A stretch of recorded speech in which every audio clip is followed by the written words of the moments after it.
On March 13th, I had an important announcement to make, and I went on the air through the webcast. I announced my name change and why I had to change it, and I just want to repeat that so that the people who didn't have the opportunity to watch that webcast would have that information. Through my identity as Dr Pillai, a guru, I kept a lot of people, particularly people who are in the mainline tradition, away from me. And they were not willing to expose themselves to a guru. And I don't blame them, because there is a certain expectation that is attached to a guru figure, and people have questions. So I am now coming down, taking all my garbs and then all my guards, and then I am in front of everyone. And what I have to offer, or why I came here to this earth plane, is going to be revealed very soon in very plain terms. I am here for the purpose of not only alleviating pain, but eradicating pain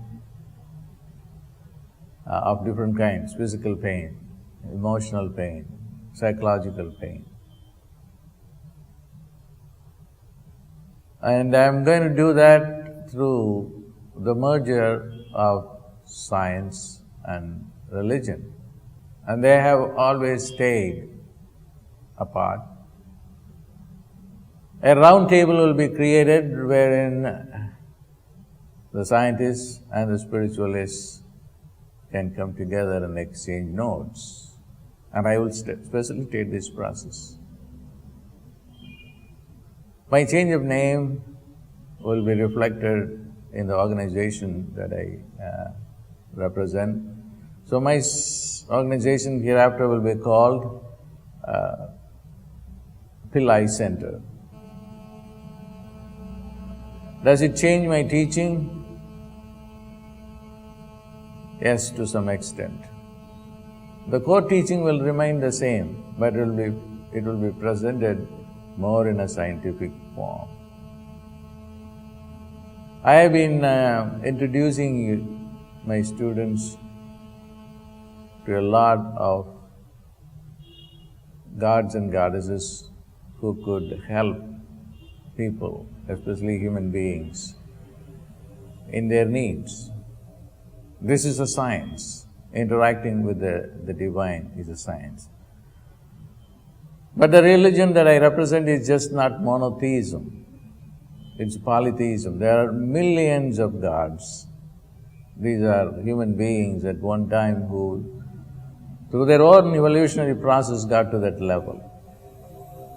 Since the name gods and goddesses are problematic for people, and I have now chosen to express or refer to them through another terminology. It's called archetype.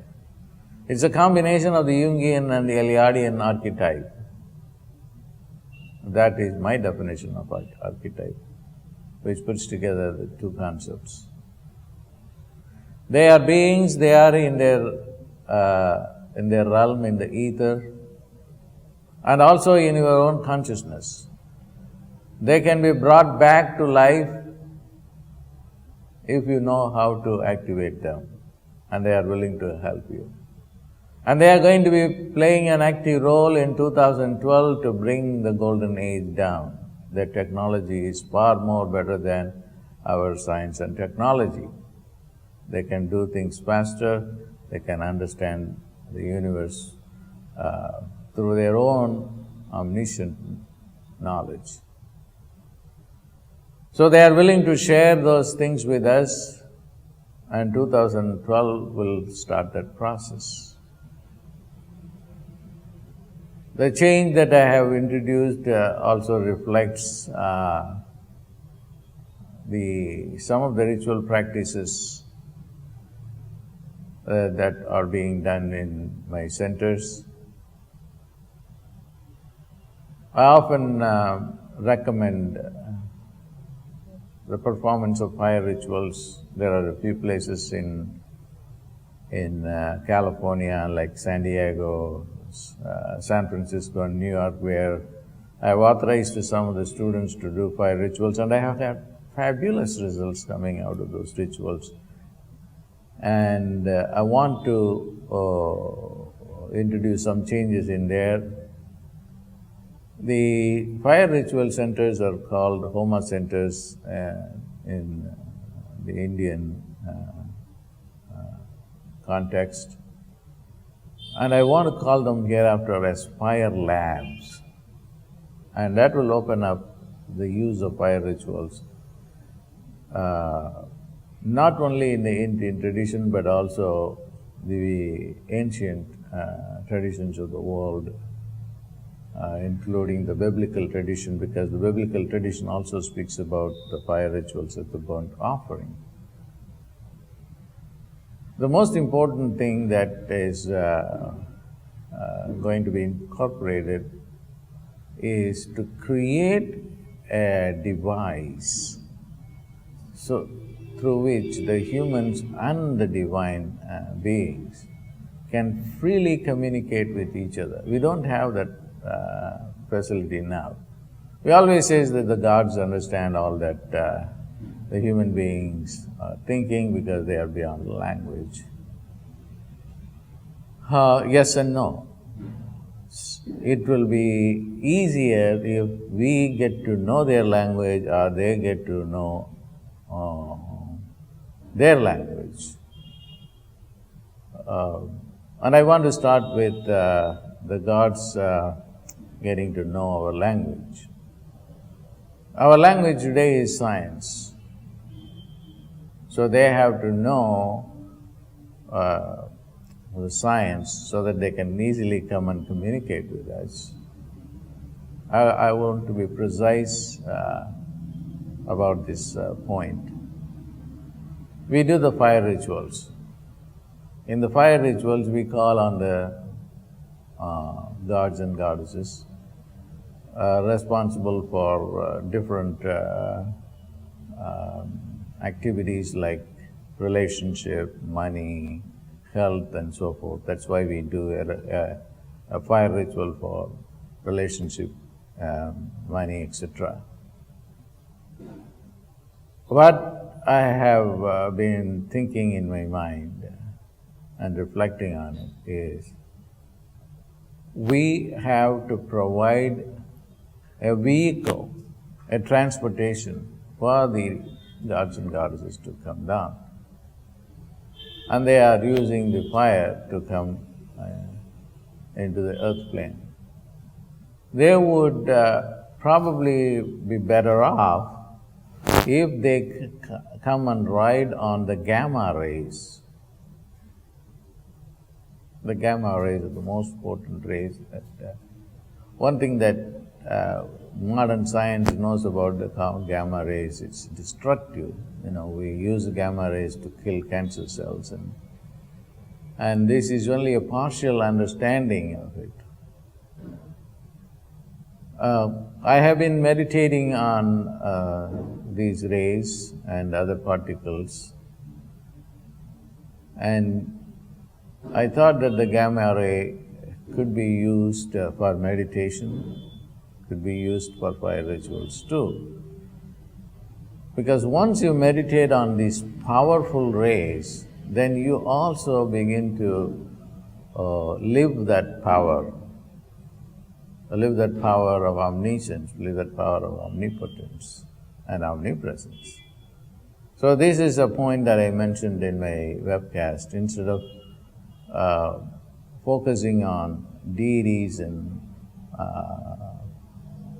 other forms, why don't you just focus on particles? and then 200 subatomic particles that have been found. There are more coming, quarks. So even if you just worship a god, an image of a god or goddess, just maybe you have to invoke them and try to see them even imaginatively as forms made up of these gamma rays. So the invocation is going to be through the gamma rays. We would invite these beings to ride on the gamma rays so that they can be present here. It's very interesting that while I was having this meditation independently, I went to the web and was searching on literature about gamma rays. I had an intuitive awareness that the gamma rays is in the brain, particularly in the pituitary and the pineal glands. I found that Ramtha, whom I have admired, channeled by J.C. Knight, says that the pineal gland carries the gamma light and it can give omniscience. That was one of the aha moment in my life. So these are some of the changes that I am going to do. That is what I mean by merger of science and spirituality. So as I begin to meditate more on the gamma rays and other rays and other particles, and that's what I'm going to be doing from now on, and then whenever I come up with something interesting and useful, I will come on the YouTube, or I may even call another webcast and then share that with you. Because one thing that I have been doing in all my incarnations, not only in this incarnation, if something is not working, just throw that away and then use something that is useful. This is how I have operated. I just don't want to glorify something just because it comes from India, it is old. But if it doesn't work, what's the use of keeping that? I often talk to some of the doctors who are native doctors of Ayurveda and Siddha medicine, who have gone through some major surgeries, bypass surgeries, kidney transplant, and tell them, look at what modern science has to offer, medicine has to offer. You are living because your kidney has been transplant, there has been a transplant available. A liver transplant is available. Is there anything that you can do in the traditional herbal medicine? So what we need to, not that I am putting down herbal medicine, but then we need to be always on the lookout for new things and then incorporate them. There is no harm in doing herbal medicine and allopathy hand in hand. The same thing the spiritualists should work hand in hand with the scientists. The scientists should take it seriously and see what is there in the pineal gland that can give us the power of the gamma rays. And that will do a lot of good for the world. And we are here to help humanity. The human race itself has to evolve. And we have to evolve fast. There's no point in waiting for things to happen. So that will be what Pillai Center will be doing. So there will be scientists on the one hand and the spiritualists on the other hand, sitting in a round table and then creating a new world order. That's how we will create the golden age.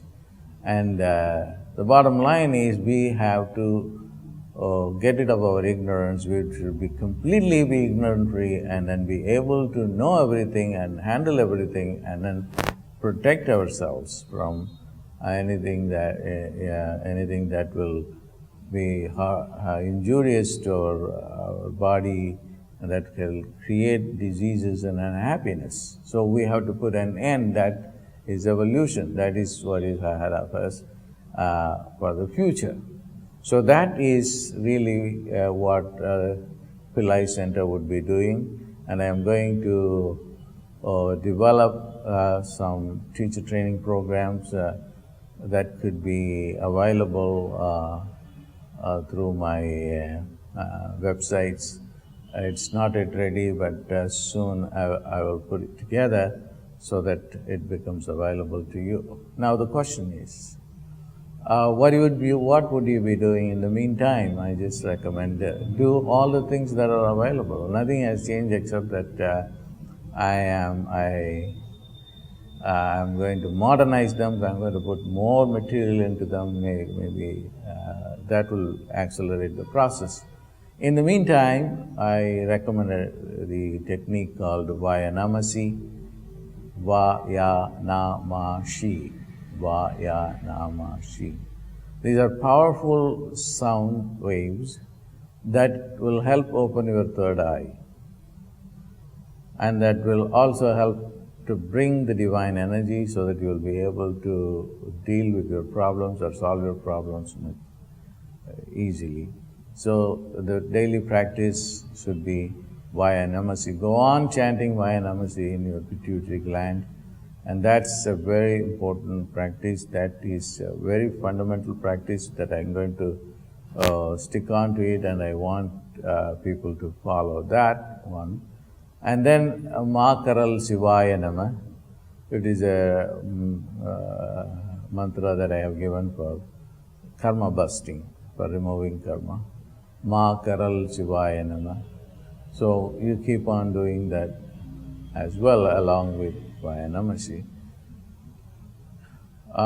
Periodically I will come on the YouTube, and then I will give you more information about the Pillai Center and how it is going to, how I will modernize my teachings. I am very excited about my work now. For some time I have not been feeling that enthusiastic, but now I am very convinced that this is the way to do. The way to do is to bring science and spirituality together, and then educate the gods. We are going to educate the gods as much as they are going to educate us. And what we need to do is understanding each other's language. This is a new concept. People will be upset, oh, this is nonsense, because God knows everything. The thing is, God does not know everything, particularly the human situation. There was there's a famous psychic in the United States, Sylvia Brown. I was reading one of her books, and then it was a channeled material from one of her guides. And the guide said that it's not that the God knows everything. The God has to send people down to the earth plane like we send people to the moon. And then once these people are here, they are sending information to God about what's happening on this earth plane.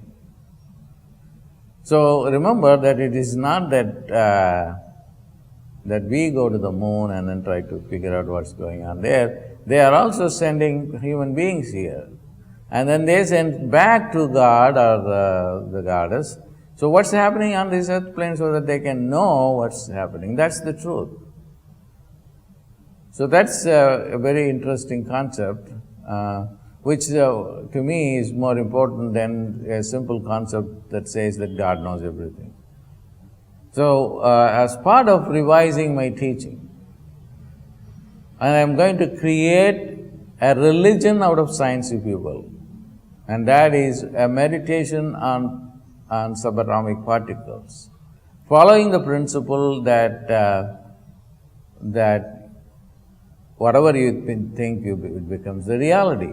There was a time when we were riding on bullock carts and riding on donkeys. Even today, when I was in Egypt, people were still riding on donkeys. Those days are gone, and now we are riding on supersonic jets, and even people are ready to go and visit the moon, and then there are companies investing money on those kinds of projects.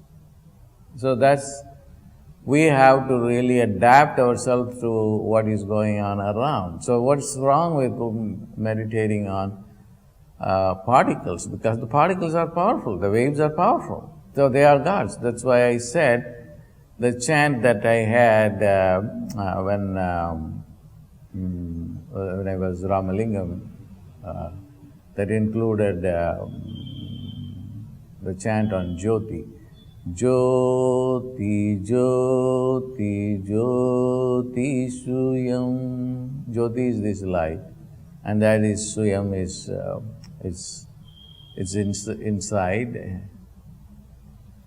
And Jyoti, Jyoti, Jyoti Param. Jyoti, Jyoti, Jyoti Param. This Jyoti, this light is supreme.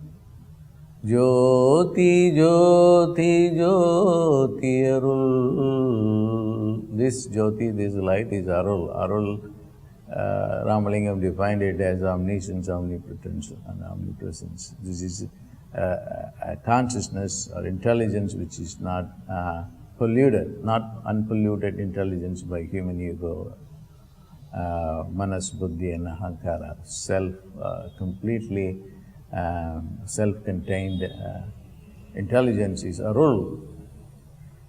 Jyoti, Jyoti, Jyoti Arul. Jyoti, Jyoti, Jyoti Shivam. This Jyoti, this light is Shivam. So God is light.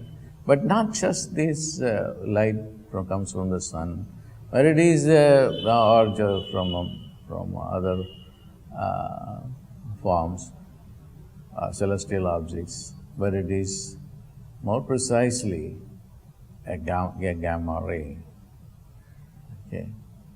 And that is how I'm going to proceed, and everything will be tested out. That's why Pillai centers will have a fire lab, and I want to create very powerful fire labs in India first, because in India there is a tradition to do massive fire rituals. And they get some results, but the results are not that great. Maybe 10%, 20% result. I want to get at least 80% result from all these fire labs. So I want to put together a fire lab in Coimbatore first, because it came to me in my mind that that would be the right place to do, and I had initial conversation with some people to start a fire lab and a Pillai center in Coimbatore, which will be the beginning of it. And so when I am back in the United States, I will start centers, fire labs and Pillai centers in the US, and also I plan to travel in Europe too, that I would do the same. So look forward to another webcast that I am planning to do. So you could register ahead of time. I'm going to through the same module, and I don't have the date, but I'll meditate on it, and then when I get the date, I'll put it out. You can come and then learn about what new things I'm out here to do. Thank you.